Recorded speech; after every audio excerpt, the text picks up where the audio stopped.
നിങ്ങൾക്ക് വേണ്ടത് നിങ്ങൾക്ക് മോഡിയെ പേടിയാണ്. നിങ്ങൾക്ക് അത് റിപ്പോർട്ട് ചെയ്യാൻ താല്പര്യമില്ല. അമിത്ഷായെ പേടിയാണ്. CBI വരും, ED വരും.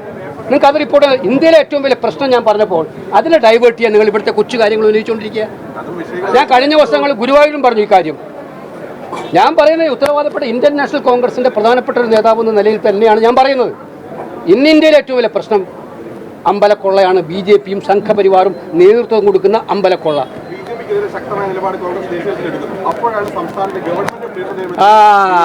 ശീലമുള്ളവർ അകിടും ചുവട്ടിലും ചോര തന്നെ. നിങ്ങൾക്ക് അങ്ങനെ ഒന്നും ഉൾക്കണ്ട വേണ്ട. കേരളത്തിലെ ഗവൺമെന്റിന് കോൺഗ്രസ് നയിക്കുന്ന ഗവൺമെന്റാണ്. കോൺഗ്രസിന് ഓരോ കാര്യത്തിലും വ്യവസ്ഥാപിതമായ നയങ്ങളുണ്ട്, പരിപാടികളുണ്ട്, വ്യക്തമായ ലക്ഷ്യങ്ങളുണ്ട്. ഇതിൽ നിന്നും വ്യതിചലിച്ചുകൊണ്ട് ഒരു നടപടിയും നമ്മുടെ സർക്കാർ സ്വീകരിക്കില്ല. നിങ്ങൾ എങ്ങനെ വ്യാഖ്യാനിച്ചാലും അത് നിങ്ങൾക്ക് അത്രേ പറയാൻ എനിക്ക് മറുപടിയുള്ളൂ.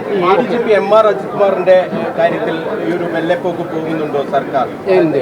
നമ്മളിപ്പോൾ കാണുന്ന ഒരു കാര്യം, ഇപ്പോൾ സത്യത്തിൽ ഓരോ കാര്യത്തിലും നിങ്ങൾ ഇങ്ങനെ സമ്മർദ്ദത്തിലാക്കിക്കൊണ്ടിരുന്ന കാര്യം സമയം കൊടുക്കൂ. അക്കാര്യത്തിൽ ഇപ്പം ആഭ്യന്തര വകുപ്പ് തന്നെ പറഞ്ഞിട്ടുണ്ട്, മന്ത്രി പലവട്ടം പറഞ്ഞിട്ടുണ്ട്, അവർ നിയമപരമായ പരിശോധന നടത്തിക്കൊണ്ടിരിക്കുകയാണ്. നടത്തട്ടെ. നമ്മളെ സംബന്ധിച്ചിടത്തോളം കഴിഞ്ഞ കാലഘട്ടങ്ങളിൽ കുറ്റം ചെയ്തവരാരാണോ, അത് എത്ര ഉന്നതരായാലോ അവർ നിയമത്തിന് മുന്നിൽ കൊണ്ടുവരാനുള്ള നടപടി ഉണ്ടാക്കണം. പക്ഷേ നിയമപരമായ പരിശോധന നടത്താനുള്ള സാവകാശം ഗവൺമെന്റിന് വേണം എന്നവർ പറയുമ്പോൾ അത് ഗവൺമെന്റിന് കൊടുക്കണം. വിഴിഞ്ഞം പദ്ധതിയുടെ കാര്യത്തിൽ കരാർ ലംഘിച്ചു അല്ലെ കരാർ ലംഘനത്തിന് നേതൃത്വം നൽകിയെന്ന് പറയും. സാധാരണ രീതിയിൽ മോദിയുടെയും അതിൽ മുഖ്യമന്ത്രി കൃത്യമായി ക്ലാരിറ്റിയോടെ പറഞ്ഞിട്ടുണ്ട്, കേരളത്തിന്റെ ഇൻട്രസ്റ്റിനെ ഖനിക്കുന്ന ഒരു തീരുമാനവും കേരള സർക്കാർ എടുക്കാൻ പോകുന്നില്ല.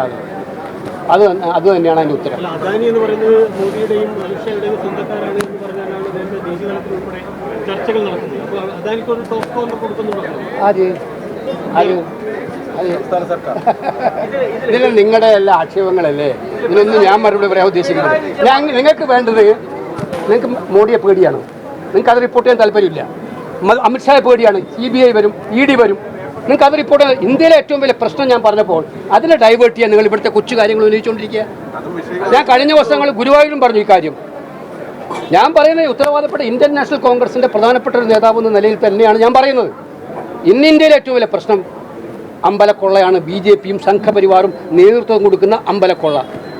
ഇത് വിശ്വാസികളുടെ മനസ്സിനെ വേദനിപ്പിക്കുന്നതാണ്. ഇതിനെതിരായിട്ടുള്ള രാജ്യവ്യാപകമായിട്ടുള്ള പ്രക്ഷോഭം ഞങ്ങൾ നടത്താൻ പോവാണ്. ഇതിനെതിരെ വിശ്വാസികളെ സംഘടിപ്പിച്ചുകൊണ്ട് ഞങ്ങൾ പോരാട്ടം നടത്തും. സുപ്രീം കോടതി മോണിറ്റർ ചെയ്യുന്ന ഒരു ഉന്നതതല അന്വേഷണം വേണം. സുപ്രീം കോടതി സിറ്റിംഗ് ജഡ്ജി മോണിറ്റർ ചെയ്യുന്ന അന്വേഷണം വേണം. കാരണം അയോധ്യ കേസ് ഡീൽ ചെയ്ത ആരാണ്? സുപ്രീം കോർട്ടാണ്. സുപ്രീം കോടതി വിധി അനുസരിച്ചാണ് ഈ ടെമ്പിൾ പണിഞ്ഞിരിക്കുന്നത്. അതിൻ്റെ അടിസ്ഥാനത്തിലാണ് ടെമ്പിളിന് ട്രസ്റ്റ് പ്രൈം മിനിസ്റ്റർ മോണിറ്റർ ചെയ്യുന്ന പ്രൈം മിനിസ്റ്റർ തന്നെ മേലോട്ടം വെച്ചൊരു ട്രസ്റ്റ് ഉണ്ടാക്കിയിരിക്കുന്നത്. അവർ കൊഴിഞ്ഞു മാറാൻ കഴിയും. 20-ാം തീയതി പാർലമെന്റ് സമ്മേളനം നടക്കുകയാണ്. ഞങ്ങൾ കണക്ക് ചോദിച്ചിരിക്കും. ഈ പാർലമെന്റ് സമ്മേളനത്തിൽ അയോധ്യയിലെ കാര്യത്തിൽ ഗവൺമെന്റിനെ കൊണ്ട് മറുപടി പറയിപ്പിക്കാനുള്ള ഉച്ചതമായ പോരാട്ടവുമായി ഞങ്ങൾ മുന്നോട്ട് പോകും. ശബരിമല വിഷയം ഉയർത്താനുള്ള ധാർമ്മികമായ അവകാശം BJPക്ക് ഇതോടെ നഷ്ടമായി എന്നാണ്. അല്ല, അവർ ശബരിമല ഉയർത്തിയിട്ടില്ലായിരുന്നല്ലോ. അതിലും ഒരു കള്ളക്കളിയായിരുന്നു ഇവിടെ. അവർക്ക് വിശ്വാസം എന്ന് പറഞ്ഞാൽ ഒറ്റ ലക്ഷ്യം, ഒന്നുകിൽ കക്കാൻ പറ്റുമോ അല്ലെങ്കിൽ ജനങ്ങളെ വിഭജിക്കാൻ പറ്റുമോ, ഭിന്നിപ്പിക്കാൻ പറ്റുമോ. ഈ ഉദ്ദേശം മാത്രമേ അവർക്കുള്ളൂ. മാത്രമല്ല, നിങ്ങൾ മനസ്സിലാക്കേണ്ട ഒരു കാര്യം, ഇപ്പോൾ രാഷ്ട്രീയ പാർട്ടികളെ പിളർക്കുന്ന രീതി എനിക്ക് അത്ഭുതം തോന്നുന്നു. മാധ്യമങ്ങൾ ചർച്ച ചെയ്യുന്നില്ല. 28 MPമാരില്ല TMCയിൽ നിന്ന് 20 പേരെ അടർത്തിയെടുക്കുന്നു. ഇന്നലെ വരെ അവർ BJPക്കെതിരെ ഏറ്റവും ശക്തമായി വിമർശിച്ചിരുന്നവരാണ്. അവരെങ്ങനെ ഒരു സുപ്രഭാതത്തിൽ BJP ബന്ധുക്കളായി മാറിയത്?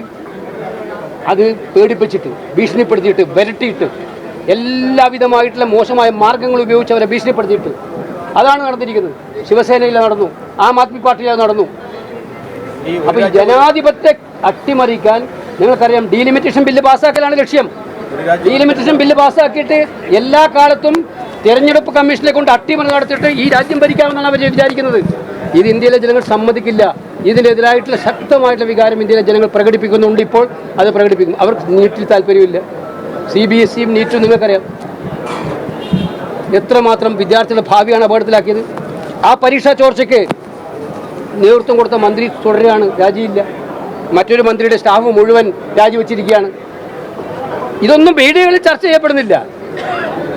ഞാൻ നിങ്ങളെ കുറ്റപ്പെടുത്തി പറയുന്നത്, ഞാൻ വെർണാക്കുലർ മീഡിയയെക്കുറിച്ചും അല്ല പറയുന്നത്, ദേശീയ മാധ്യമങ്ങളെക്കുറിച്ചാണ് പ്രത്യേകിച്ച് പറയുന്നത്. ഒരു മന്ത്രിയുടെ 5 സ്റ്റാഫാണ് രാജിവെച്ചിരിക്കുന്നത്, പ്രൈവറ്റ് സെക്രട്ടറി ഉൾപ്പെടെയല്ല. ഇന്ത്യ കണ്ട ഏറ്റവും വലിയ കുംഭകോണങ്ങളിൽ ഒന്നാണെന്നാണ് പറയപ്പെടുന്നത്. അന്വേഷണം വേണ്ടേ? അതിന് ശബ്ദം ഉയരണ്ടേ? അപ്പോൾ ഇത്തരം കാര്യങ്ങൾ ദയവ് ചെയ്ത് നിങ്ങൾ ശ്രദ്ധിക്കുക. കേരളത്തിലെ കൊച്ചു കാര്യങ്ങളൊക്കെ ഞങ്ങൾ പരിഹരിക്കും. നമസ്കാരം.